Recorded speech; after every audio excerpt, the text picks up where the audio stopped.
टेके बोझिय मोहि पाओ अब सो सब मोर अभाग सुनि स्नेहमय बचन गुरु उमगा अनुराग सियावर रामचंद्र जी की जय।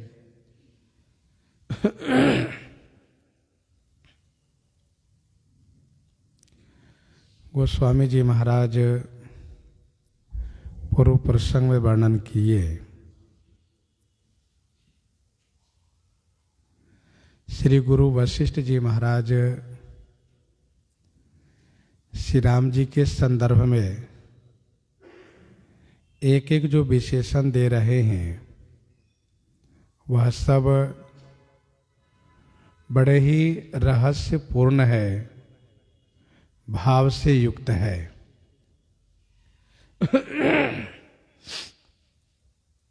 श्री राम जी धर्म धुरीन है, सूर्य वंश के लिए सूर्य हैं, राजा हैं, स्वतंत्र हैं, भगवान हैं, सत्य प्रतिज्ञ हैं, श्रुति सेतु के पालक हैं। श्री राम जी का जन्म जगत में मंगल को संपादित करने के लिए हुआ है। गुरु जी, पिताजी, माताजी के वचन को पालन करने वाले हैं। दुष्ट दल को संहार करने वाले हैं, देवताओं के हित करने वाले हैं। नीति, प्रीति, परमार्थ और स्वार्थ, इन चारों को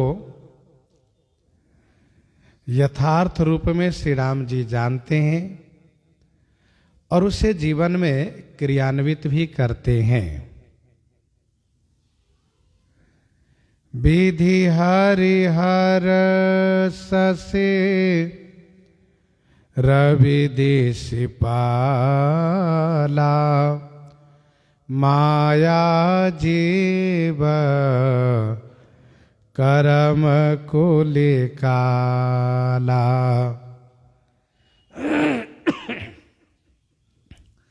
विधि हरिहर शशि रवि दिशिपाला माया जीव करम कुलिकाला। विधि श्री ब्रह्मा जी, हरि श्री विष्णु जी, हर श्री शंकर जी, शशि माने चंद्रमा, रवि माने सूर्य, दिशिपाल माने दिग्पाल, माया जीव और करम तथा कुली काला माने समूह, सभी काल।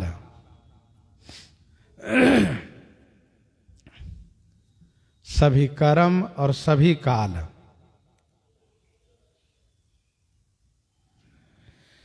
विधि हरिहर शशि रवि दिशिपाला माया जीव करम कुलिकाला।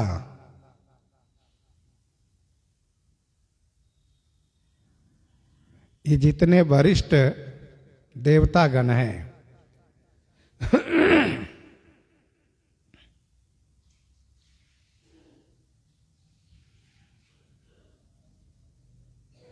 माया, जीव और सभी कर्म और सभी काल।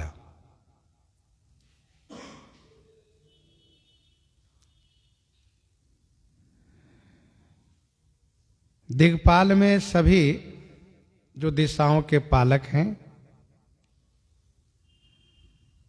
और माया का मतलब यह है कि मय और मोर तोरते माया। नानत्व रूप जो जगत आलोकित हो रहा है यह माया है। और जीव, जीव तीन प्रकार के हैं, विषयी, साधक, सिद्ध, सयाने। त्रिविध जीव जग वेद बखाने।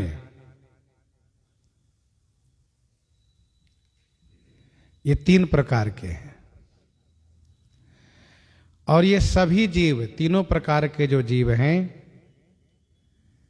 ये सभी ईश्वर के अंश हैं। ईश्वर अंश जीव, अविनाशी, चेतन, अमल, सहज सुख राशि।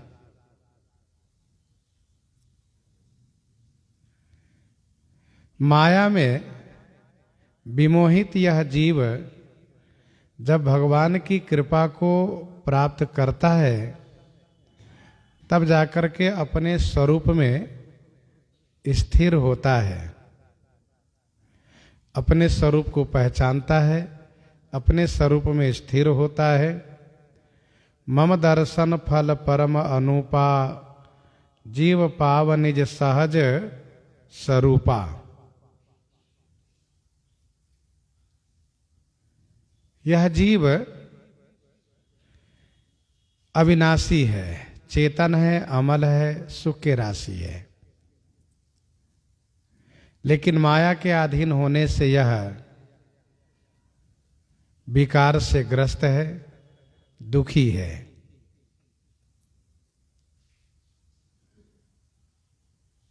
जीव का स्वरूप भी बड़ा सूक्ष्म है, जिनको देख पाना व पकड़ पाना सर्वथा असंभव है।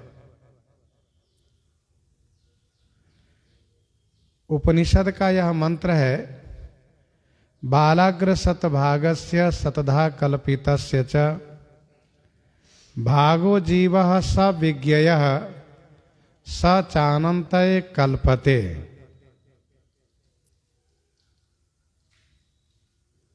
अर्थात बाल के अगला भाग को 100 भाग करना चाहिए और फिर 100वां को 100 भाग करना चाहिए। क्या यह संभव है? नहीं। बालाग्र सतभागस्य और सतधा कल्पितस्य च। अब आप कल्पना कीजिए, इतना सूक्ष्म यह जीव है।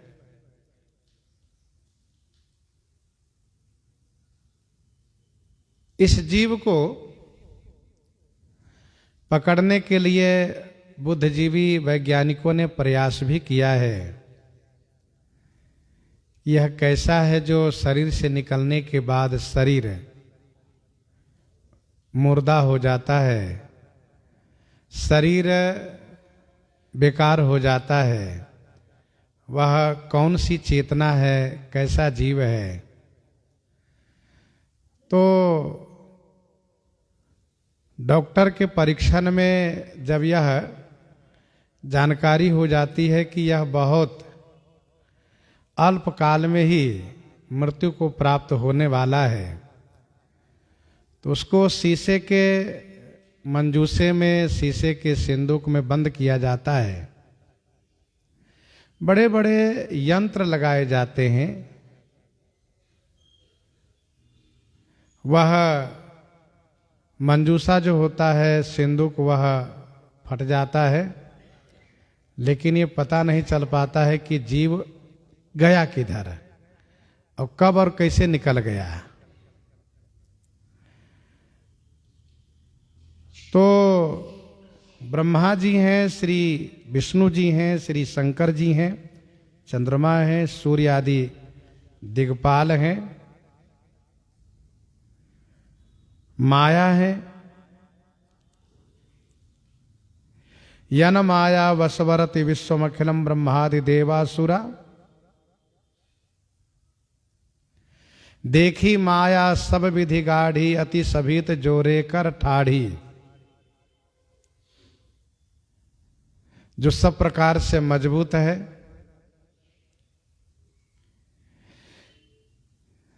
जिस माया के द्वारा भगवान सभी को अपने अधीनस्थ में कर रखे हैं, तो ये माया, ये जीव, ये कर्म, समूह कर्म यानी शुभाशुभ जो कर्म है, पाप पुण्य जो कर्म है, ये सभी कर्म और सभी काल, काल माने समय, सभी समय जैसे कि लव निमेष परमान जुग बरस कल्प सर चंड, भजस न मन ते ही राम को काल जासु को दंड।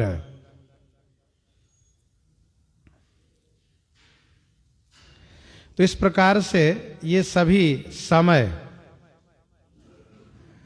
अहिप महिप जहाँ लगी प्रभुताई, जोग सिद्धि निगमागम गाई। अहिप महिप जहाँ लगी प्रभुताई, जोग सिद्धि निगमागम गाई।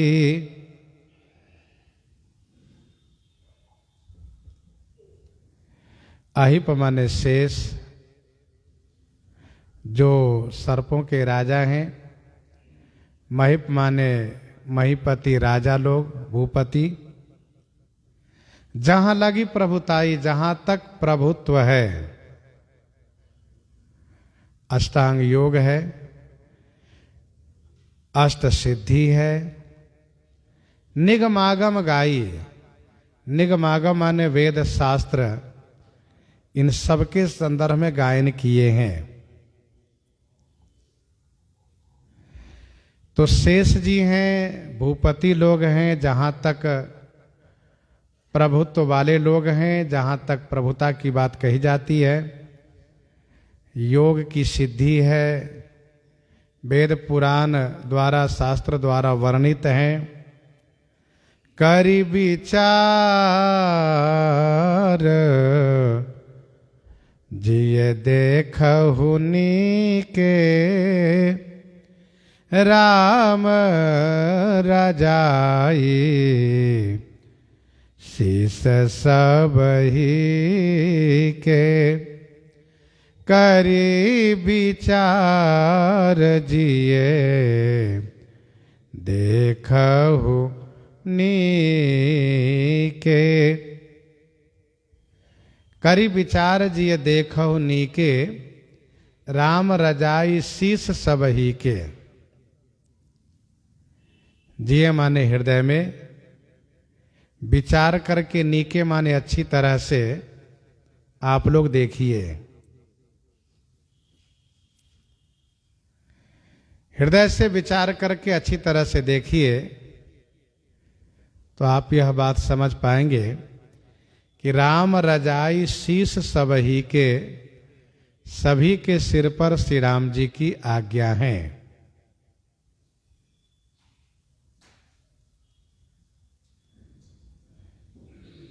गुरु श्री वशिष्ठ जी महाराज कहते हैं कि हृदय में विचार करके अच्छी तरह से आप सब देख लीजिए। श्री राम जी की आज्ञा सभी के सिर पर है। फिर हम इतनी चिंता क्यों करते हैं? हमें यह मान करके निश्चिंत रहना चाहिए कि श्री राम जी की आज्ञा सबके सिर पर है, तो श्री राम जी की आज्ञा से ही सब संचालित हैं। सब उन्हीं की इच्छा से, उन्हीं की प्रेरणा से, उन्हीं की शक्ति से कार्य कर रहे हैं। और जैसा वे चाहते हैं अथवा तो जैसा वे चाहेंगे वही होगा, इसमें कोई संशय नहीं है।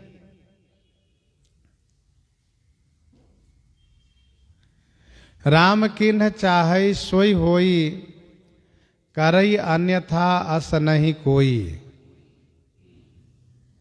यह सर्वकाल में सत्य है कि राम किन्ह चाहै सोई होई। श्री राम जी जो करना चाहते हैं वही होता है। हनुमान बाहुक 44 में गोस्वामी जी महाराज बड़े स्पष्ट रूप से कह रहे हैं, माया जीव काल के कर्म के स्वभाव के, करैया राम वेद कहै साची मन गुनिये। माया जीव काल के कर्म के स्वभाव के, करैया राम वेद कहै साची मन गुनिये। सबके प्रेरक, सबके कर्ता श्री राम जी हैं।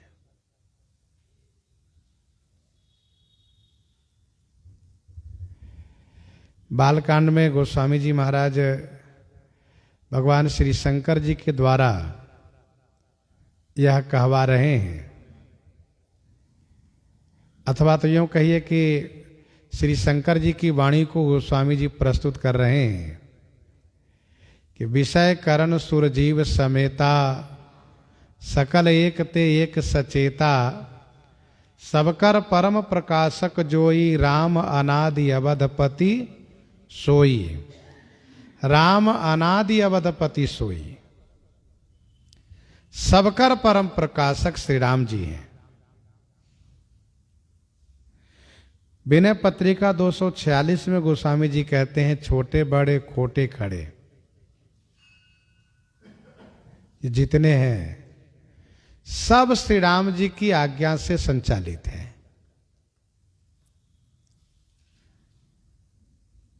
गुरु श्री वशिष्ठ जी इस बात को इसलिए कह रहे हैं कि जब सब कोई श्री राम जी की आज्ञा में रहते हैं, सब कोई उन्हीं की आज्ञा को पालन करते हैं, तो क्यों न हम सब भी उन्हीं की आज्ञा को पालन करें।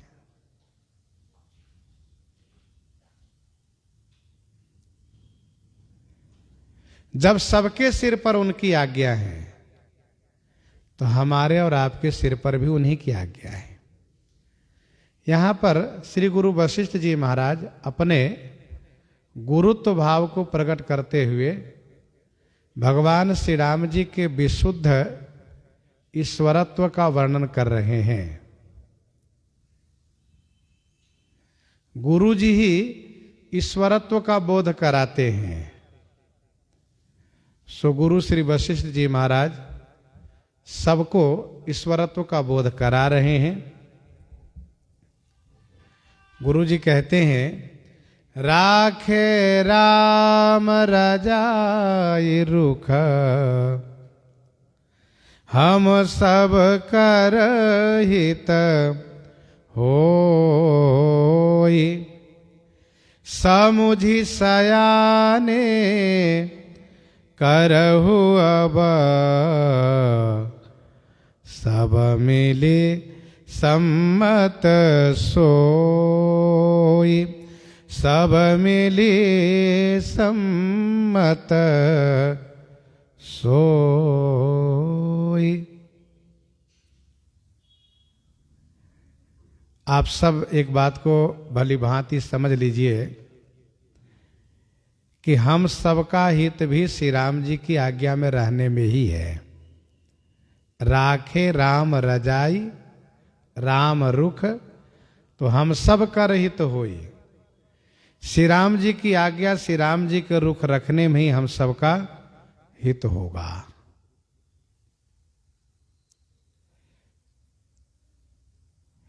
आप सब सयाने हैं। गुरु जी महाराज यह अधिकार सबको दे रहे हैं अपना विचार रखने के लिए। आप सब सयाने अब समुझी, सब मिली सोई सम्मत करहु। हे सयाने, अब आप सब मिल करके, समुझी माने विचार पूर्वक समझ करके, सोई माने वह सम्मत कीजिए, वह विचार कीजिए, वह सलाह कीजिए, वह कोई रास्ता निकालिए कि हम लोगों को क्या करना चाहिए। गुरु जी महाराज बिल्कुल स्पष्ट कर दिए कि श्री राम जी कौन है, पहले ये समझ लीजिए आप लोग।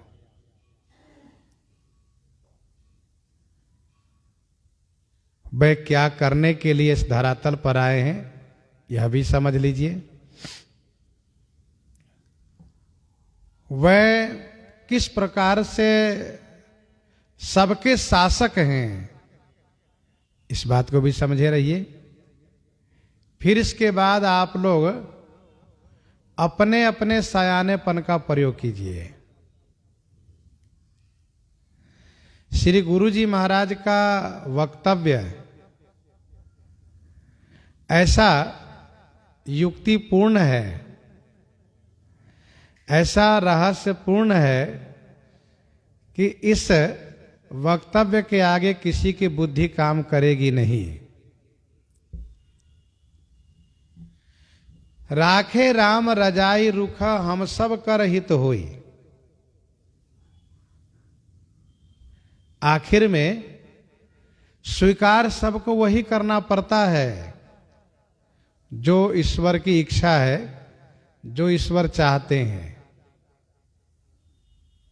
फिर भी जीव की प्रकृति है, मनुष्य की प्रकृति है, अपनी ओर से तमाम प्रकार से प्रयास करते हैं, तमाम प्रकार से प्रयास करते हैं।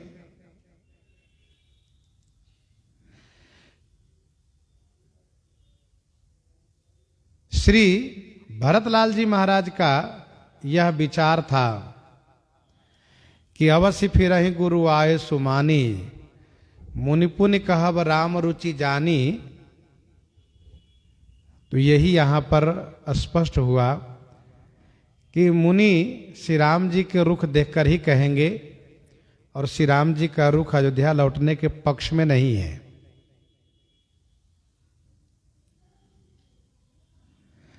सागर ने बड़ी अच्छी बात कही उस वक्त जब श्री राम जी सागर के ऊपर बाण चढ़ा दिए, सागर के लिए धनुष पर बाण चढ़ा दिए, और सागर को यह आभास हुआ, महसूस हुआ कि यह बाण धनुष पर चढ़ा है तो हमारे भीतर में आग लग गई है, बाण यदि समुद्र में आया तो मैं बच नहीं पाऊंगा। तो शरणागत हो गए। इसके बाद उन्होंने एक बात कही कि प्रभु आज्ञा अपेल श्रुति गाइए। मुझे पता है कि आपकी आज्ञा अकाट्य है, आपकी आज्ञा अकाट्य है, अटाल्य है, तो आपकी आज्ञा को कोई टाल नहीं सकता, कोई काट नहीं सकता। इसीलिए आपको जो अच्छा लगे वो कीजिए। करो सो बेग जो तुम्हें सुहाई, जो आपको अच्छा लगे वही कीजिए। क्योंकि हमें पता है आप जो चाहते वही करते हैं, चाहे लोग, चाहे मनुष्य, चाहे जीव, चाहे कोई भी कितना भी छटपटाए, कितना भी परेशान हो, कितना भी रोवे गावे, आपको कोई फर्क नहीं पड़ता। आप करते वही है जो आप चाहते हैं। तो गुरुजी महाराज कहते हैं हम सबका भी हित इसी में है कि हम लोग श्री राम जी की आज्ञा स्वीकार कर लें, उनके रुख को रख लें। इसके बाद गुरुजी ने कहा कि हे सयाने, अब सब मिली समुझी सोई सम्मत करहु। वह सम्मत कीजिए, वह विचार कीजिए। किस संदर्भ में? आगे कहते हैं सब कह सुखद राम अभिषेकु मंगल मोद मूल मगये को। सब कह सुखद राम अभिषेको। सब कह सुखद राम अभिषेको। श्री राम जी का अभिषेक सभी के लिए सुखद है, मंगल मोद का मूल है, और यही एक मग माने एकमात्र रास्ता है। श्री राम जी का तिलकोत्सव, श्री राम जी का राज्याभिषेक सभी के लिए सुखद है। सबका सुखद राम अभिषेकु।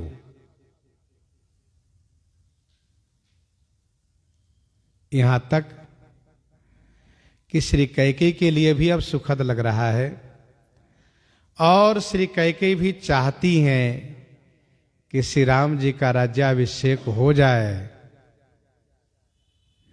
तो मेरे कष्ट का कुछ निवारण हो जाए।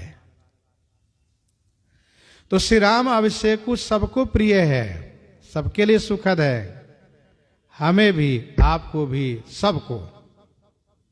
और सब मतलब श्री कैकेयी को भी सम्मिलित किया है गुरु जी ने। अच्छा, मंगल मोद मूल मग एकु, मंगल आनंद का एकमात्र यही मार्ग है। कहई बचन मृदु विप्र अनेका, जग अभिराम राम अभिषेका। कहई बचन मृदु विप्र अनेका, जग अभिराम राम अभिषेका। श्री राम जी का राज्याभिषेक सभी को आनंद देने वाला है। गुरु जी महाराज ने उस वक्त श्री चक्रवर्ती जी से कहा था कि सुदिन सुमंगल तब ही जब राम हो ही जुबराज। श्री राम जी जब युवराज बन जाएंगे तो वही शुभ दिन होगा और वही सुंदर मंगलमय समय होगा।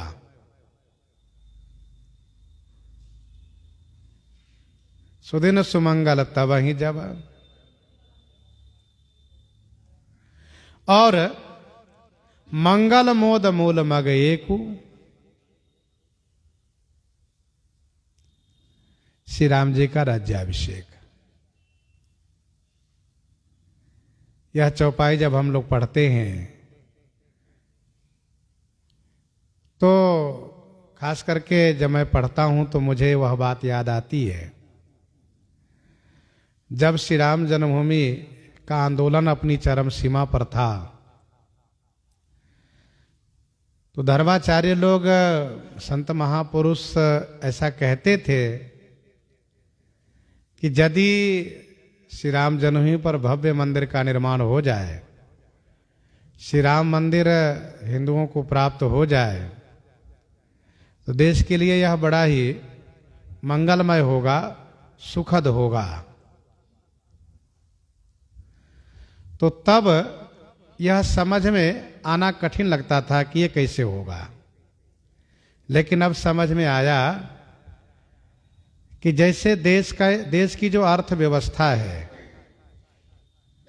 जो देश की अर्थव्यवस्था है वह किस प्रकार से मजबूत हुई है और इस महामारी के दौरान भी देश अपने आप में सब प्रकार से मजबूत हुआ है और सब सुंदर अनुकूल समय आता गया है।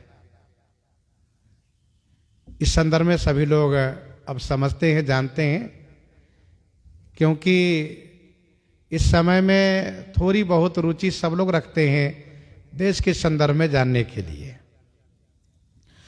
तो यहाँ पर श्री गुरु जी महाराज कहते हैं कि सबका सुखद राम अभिषेकु, मंगल मोद मूल मग एकु। श्री राम जी का राज्याभिषेक सबके लिए सुखद है। हम लोग विचार करें कि किस प्रकार से अयोध्यावासी इस मनोरथ को संजोए हुए थे और यह जब मनोरथ भंग हुआ है तो वे लोग किस प्रकार से छटपटाने लगे हैं, मानो मधुमक्खियों ने शहद इकट्ठे किए हो और उनके शहद छीन लिए गए हो। वो दशा सबकी हुई है। अभी भी सबके मन में यह आशा है कि श्री राम जी का राज्याभिषेक हो जाता तो मंगल मोद सबको प्राप्त होता, क्योंकि मंगल मोद माने आनंद का मूल है श्री राम जी का राज्याभिषेक और एकमात्र यही रास्ता है किसका, आनंद और मंगल का।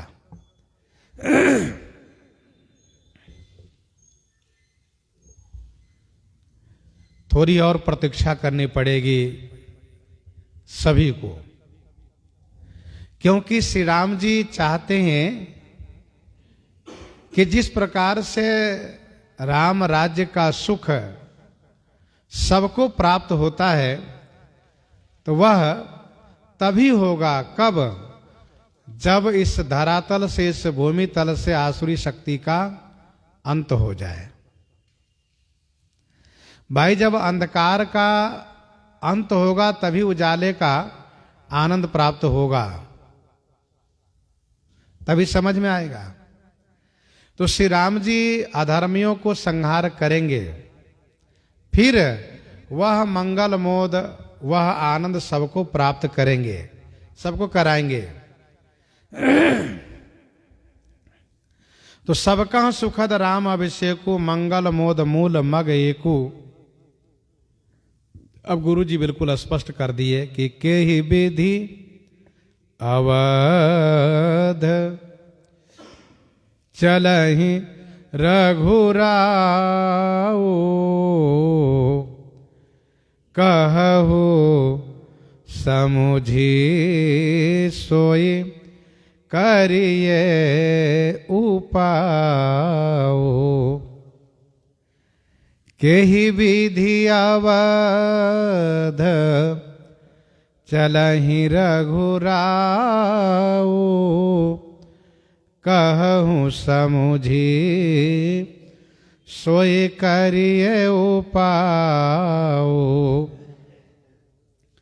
रघुराऊ श्री राम जी के ही विधि अवध चलहि। के ही विधि माने किस प्रकार से अयोध्या जी को लौटेंगे, अयोध्या जी को चलेंगे। समुझी कहु, समझ करके कहिए, सोई उपाय करिए। सोई माने वही उपाय हम सब करेंगे। के ही विधि अवध चलहि रघुराऊ। श्री रघुनाथ जी किस प्रकार से श्री अयोध्या जी को चलेंगे, आप सब समझ करके कहिए। कैसे उनको लौटाया जाए, कैसे उनको कहा जाए, आप सब अपना सुझाव रख सकते हैं। और हम सब यदि वह अनुकूल सुझाव होगा तो पालन करेंगे, वह उपाय करेंगे। गोस्वामी जी कहते हैं, सब सादर सुनि मुनि बरबानी, नय परमारथ स्वारथ सानी। सब सादर सुनी मुनि बरबानी, नय परमारथ स्वारथ सानी।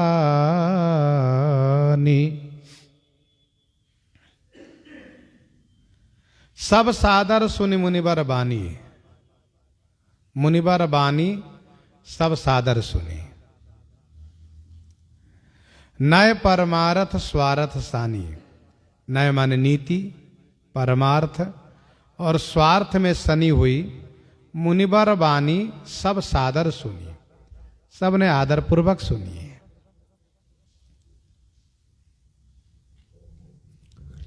सब सादर सुनि मुनिवर बानी, नय परमारथ स्वारथ सानी।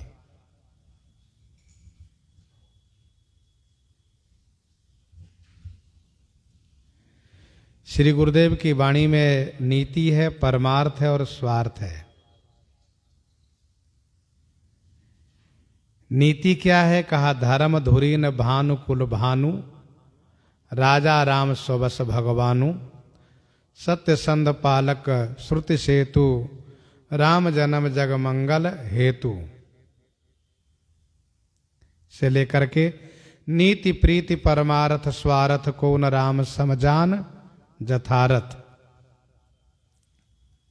यह नीति युक्त वाणी है, परमार्थ युक्त वाणी है। विधि हरिहर शशिर विधि सिपाला, माया जीव कर्म कुलिकाला। अहिप महिप जहाँ लगी प्रभुताई, जोग सिद्धि निगमागम गाई। करी विचार जिये देखौ नीके, राम रजाई शीश सब ही के। राखे राम रजाई रुख, हम सब कर हित होई। यह परमार्थ युक्त वाणी है।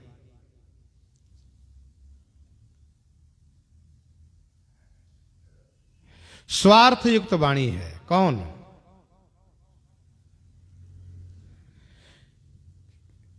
यही की केही विधि अवध चलहि रघुराऊ, कहो समुझ सोई करिए उपाऊ।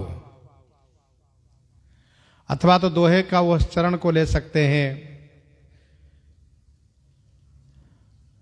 जो गुरु जी ने कहा है कि समुझ सयाने करहु अब सब मिली सम्मत सोई। स्वार्थ युक्त वाणी है। तो नीति परमार्थ स्वार्थ से सनी हुई मुनि श्रेष्ठ श्री गुरु जी की वाणी को सभी ने बड़े आदर के साथ सुनी है।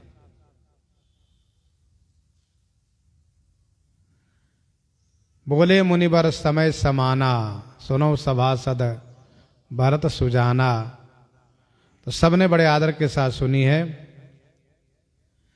लेकिन सबकी बोलती बंद हो गई।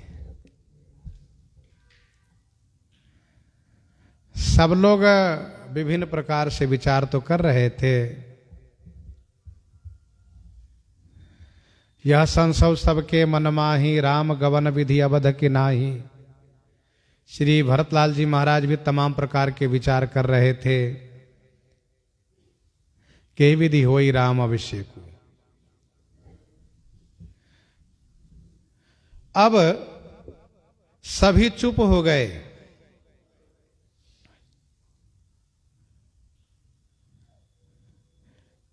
उतर नयाब लोग भय भोरे, तब सिर नाई भरत कर जोरे। तब सिर नाई भरत कर जोरे। उतर नयाब लोग भय भोरे। उतर न आव लोग भय भोरे। उत्तर देते नहीं बन पा रहा है। सब लोग भोरे भय माने बिल्कुल स्तब्ध रह गए।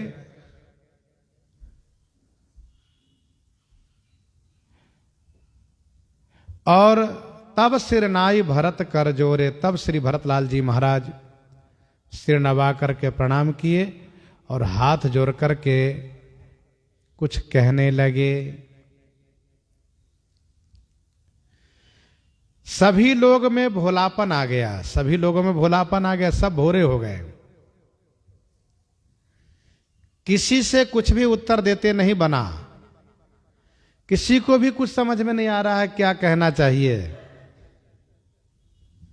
क्योंकि गुरु जी ने जो कहा है वो तो यथार्थ ही कहा है। श्री भरतलाल जी महाराज हाथ जोड़ करके सिर नवाए। भानुवंश भय भूप घने रे, अधिक एकते एक बड़े रे। भानुवंश भये भूप घने रे, अधिक एकते एक बड़े रे। भानुवंश भय भूप घनेरे। भानुवंश माने सूर्य वंश में, घनेरे भूप भय माने बहुत राजा हुए। अधिक एकते एक बड़े रे। एक से एक अधिक बड़ेरे माने बड़े हुए। एक से एक अधिक माने बहुत, बड़ेरे माने बड़े हुए। एक से एक अधिक हुए, एक से एक बड़े हुए। भानुवंश भये भूप घने रे। सूर्य वंश में बहुत राजा हुए।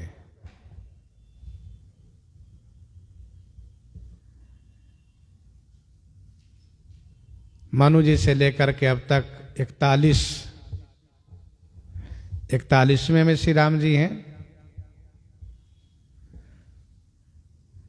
एक से एक अधिक हुए, एक से एक बड़े हुए।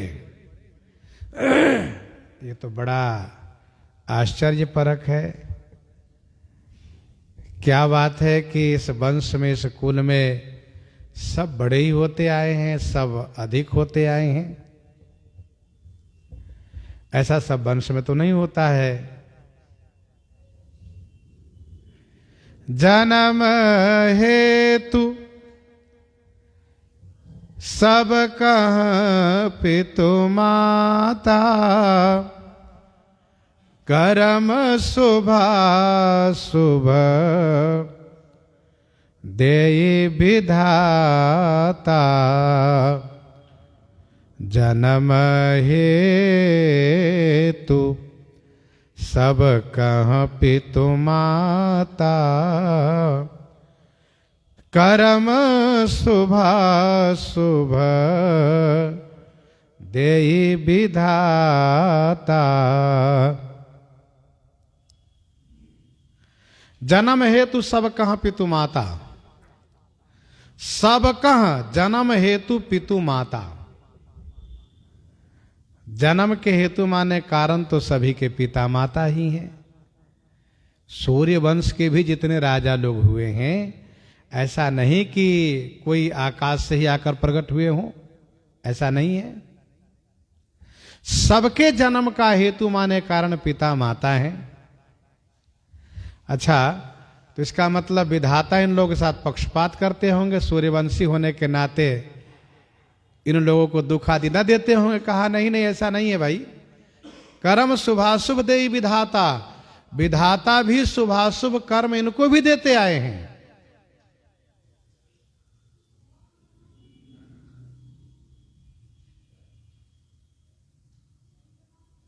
कर्म शुभाशुभ देई विधाता।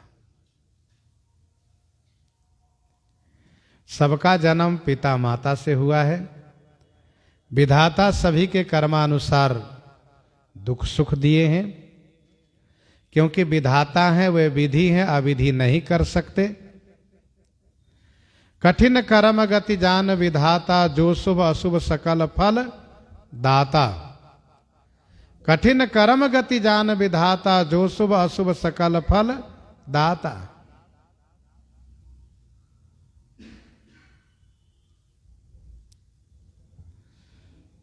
जिसका जैसा कर्म होता है, उसी कर्मानुसार विधाता सभी को दुख सुख देते हैं। कहा मुनि से हिमवंत सुनु, जो विधि लिखा लीलार देव धनुज नर नाग मुनि को न मेट निहार।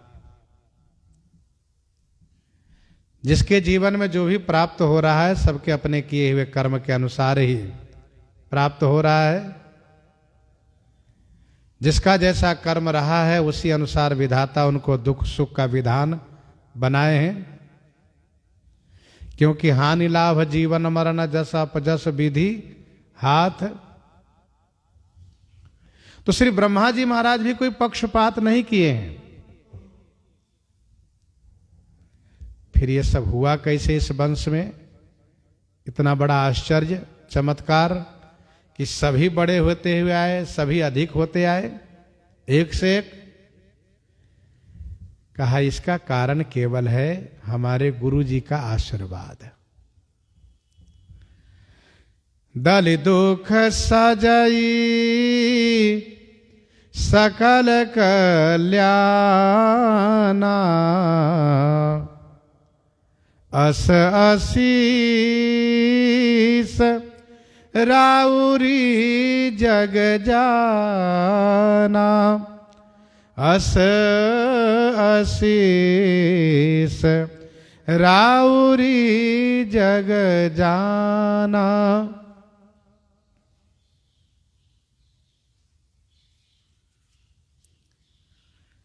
जगत जानता है कि राउरी असी आशीष।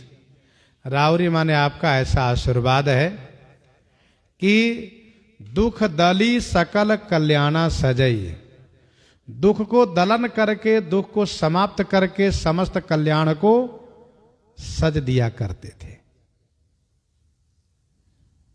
दुख को नाश करके समस्त कल्याण आप सज देते हैं, सजते आए हैं। ऐसा सामर्थ्य गुरु श्री वशिष्ठ जी में है।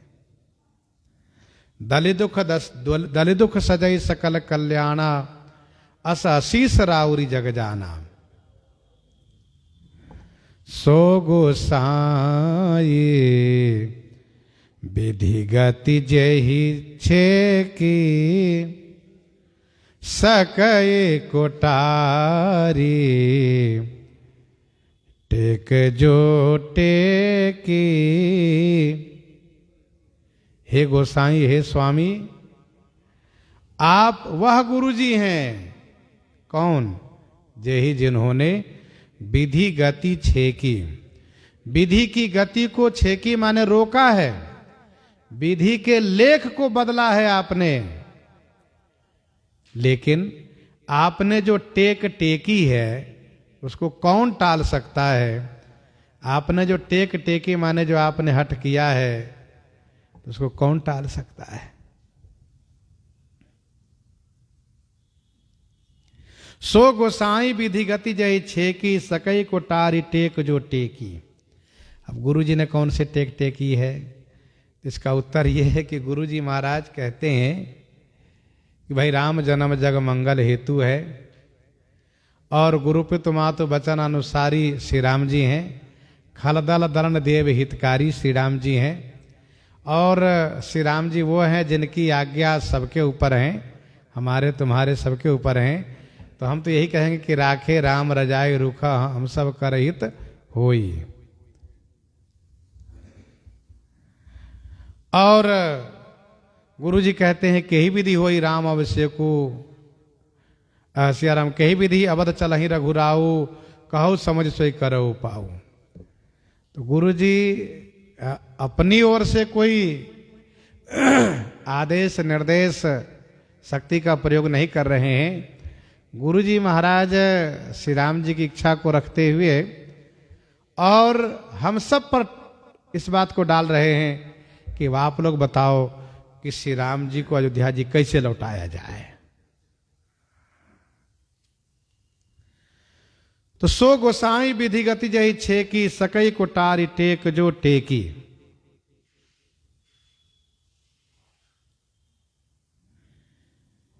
श्रीमद् भागवत महापुराण के 9वें स्कंध के पहले अध्याय में यह वर्णन है। वैवस्वत मनु जी महाराज पुत्र प्राप्ति हेतु मित्रा वरुण नाम का यज्ञ किए।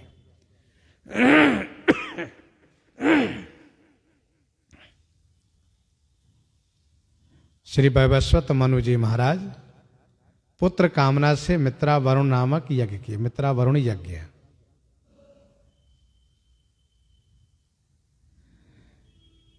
यज्ञ में इनकी धर्म पत्नी महारानी श्री श्रद्धा देवी बैठी थी। तो इन्होंने होता के कान में कहा कि मुझे कन्या चाहिए, ये ध्यान रखिएगा आप। अब हुआ ये कि अंतिम आहुति एकाग्र चित्त होकर के जब यज्ञ कुंड में डाल रहे थे, उसी समय में महारानी श्री श्रद्धा देवी ने ये कह दिया कि मुझे कन्या चाहिए। तो उनका ध्यान केंद्रित कन्या पर हो गया, इसीलिए बेटा न होकर के बेटी हो गई।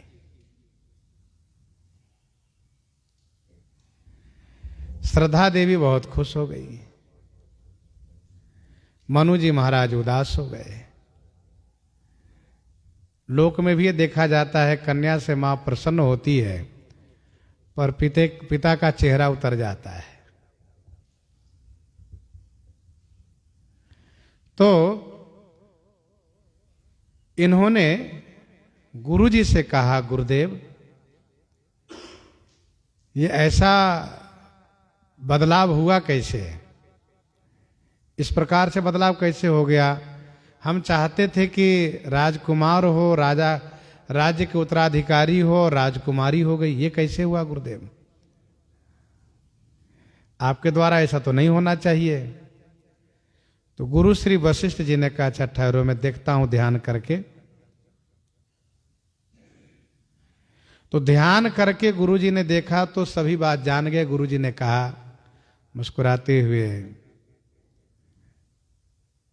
मनु, इसमें तुम्हारी धर्मपत्नी श्रद्धा देवी की इच्छा से हुआ है, पूछ लो उनसे। तो मनु जी ने कहा कि वो तो ठीक है गुरुदेव, लेकिन अब मुझे तो राजकुमार चाहिए ना राज्य चलाने के लिए। ऐसा कहा? तो गुरुजी महाराज ने अपने तप के प्रभाव से इस ईला नाम की कन्या को सुदुम्न नाम के पुत्र के रूप में परिवर्तित कर दिया। मनु बड़े खुश हो गए। गुरुजी हो तो ऐसे कन्या को पुत्र बना दे, कन्या को, बेटी को बेटा बना दे। गोस्वामी तुलसीदास जी की जीवनी में ऐसा वर्णन है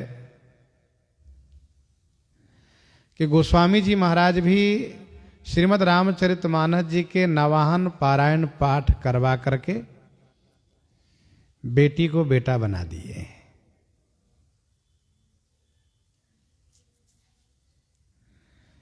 गुरुजी महाराज का आशीर्वाद फलीभूत हुआ। मनु बड़े प्रसन्न हो गए।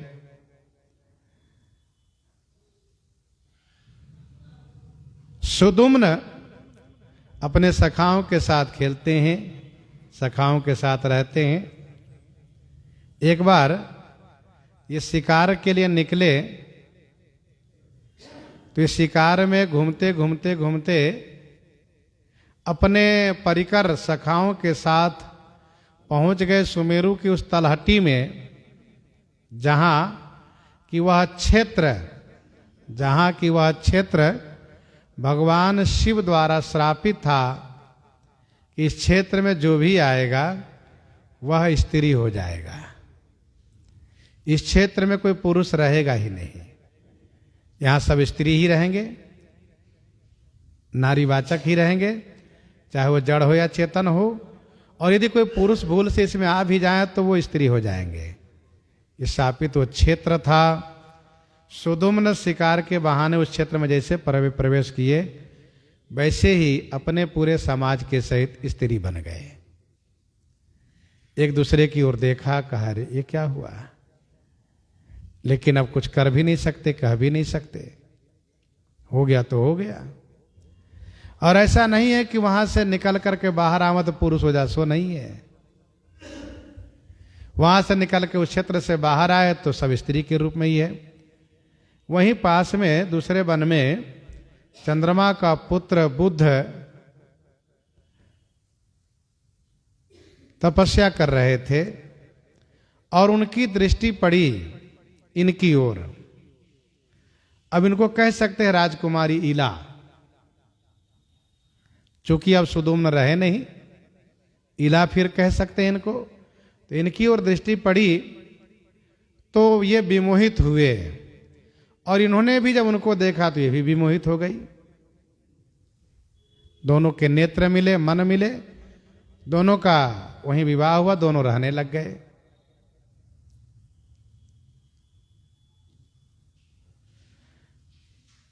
अब काफी दिन बीत गए। एक दिन इनके मन में वह बात याद आई कि हम तो पुरुष थे, नारी बन गए, ये सब कैसे हो गया?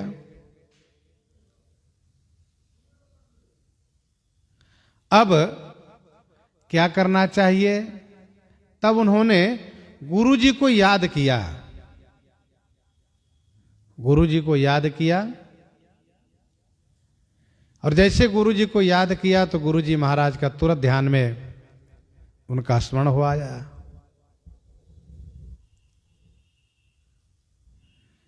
गुरुजी महाराज वहां पहुंचे, देखा इधर मनु जी महाराज भी परेशान थे, मेरा बेटा कहाँ गया, क्या हुआ, पता नहीं चल रहा है। तब गुरुजी महाराज ने वहां जाकर के भगवान शिव को प्रसन्न किया। श्री शंकर जी प्रसन्न हुए। श्री शंकर जी ने कहा, वशिष्ठ आप क्या चाहते हैं? श्री वशिष्ठ जी ने कहा, महादेव मैंने इनको राजकुमार बनाया था और ये फिर ये स्त्री बन गया। मेरी इच्छा है पुनः अपने पुरुष रूप में आ जाइए। तो श्री शंकर जी ने कहा, अब थोड़ा सा संशोधन होगा, पूर्ण रूप से पुरुष तो नहीं बनाए जा सकते। 1 महीना ये स्त्री रूप में रहेंगे, 1 महीना पुरुष रूप में रहेंगे। गुरुजी ने कहा, कोई बात नहीं, अभी तत्काल आप इनको पुरुष बनाइए, हम लेकर जाएं इन लोगों को। फिर आगे 1 महीने में स्त्री रहेंगे, 1 महीने में पुरुष रहेंगे। तो ये गुरुजी के प्रभाव से, इनकी तपस्या के प्रभाव से सुदुम्न अब 1 महीना पुरुष रहते हैं। जब पुरुष रहते हैं तो राजसभा में बैठकर राजकार्य देखते हैं। फिर 1 महीने स्त्री रूप में रहते, राजमहल में रहते हैं। इस प्रकार से इनके जीवन में गुरुजी महाराज ने बदलाव किया।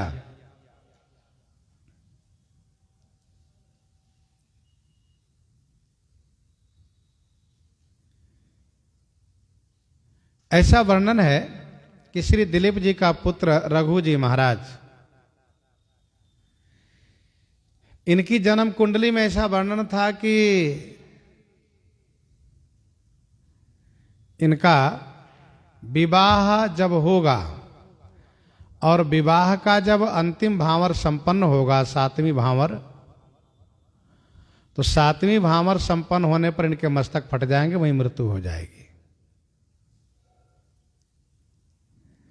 श्री रघु जी के लिए ऐसा जन्म कुंडली में योग बना था कि विवाह के मंडप पर ही 7वीं भावर पर इनकी मृत्यु हो जाएगी।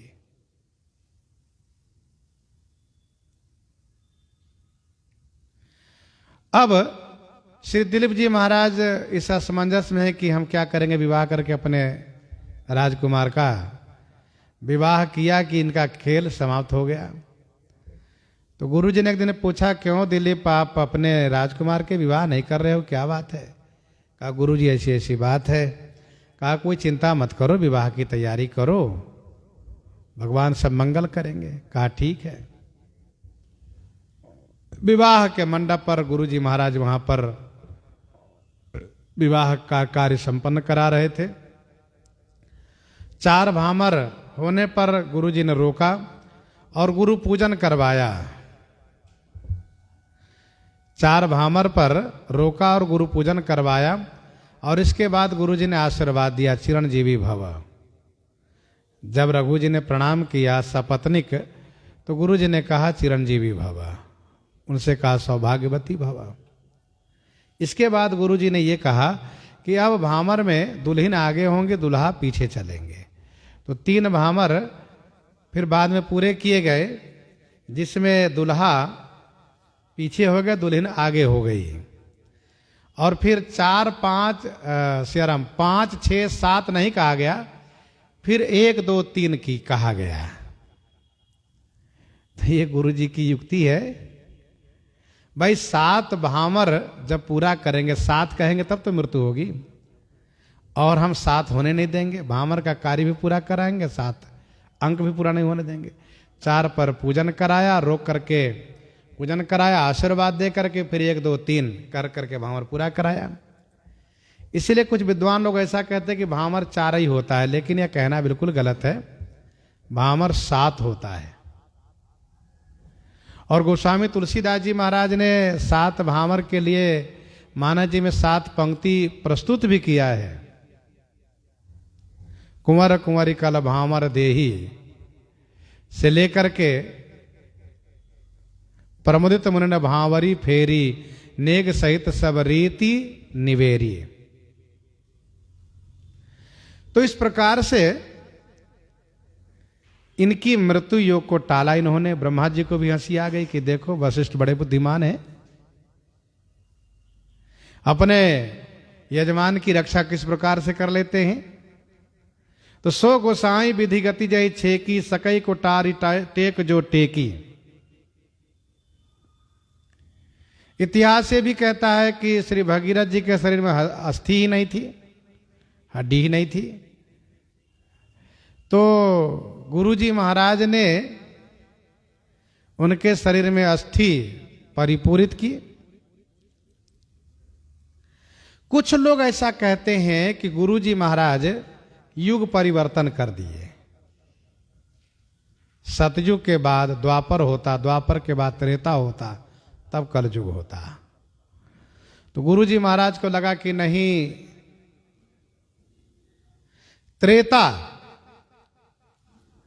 त्रेता को पहले करा लेते हैं ब्रह्मा जी से कहकर, द्वापर बाद में होगा। लेकिन यह कहना बिल्कुल अशास्त्रीय है। कहिए कैसे? तो युग का नाम धर्म के चरण पर है।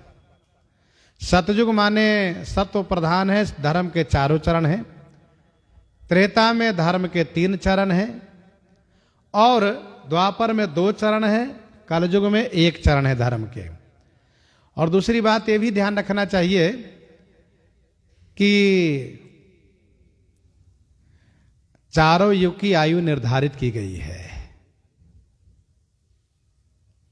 उस आयु के क्रम में भी यदि हम देखें तब भी यह बात समझ में आए कि गुरुजी महाराज युग परिवर्तन नहीं किए। युग का जो क्रम है उस क्रम को चलने ही दिए। तो श्री भरतलाल जी कहते हैं, सो गोसाई विधि गति जही छेकी, सकई को टारी टेक जो टेकी, बूझिए मोहि उपाऊ अब, सो सब मोर अभाग, सुनि स्नेहमय वचन गुरु, उर उमगा अनुराग, उर उमगा अनुराग। गुरु जी महाराज का हृदय अनुराग से परिपूरित हो गया। प्रसंग को हम आप यहीं पर हृदयंगम करते हैं। आइए श्रवण करते हैं श्री वैराग्य संदीपनी से।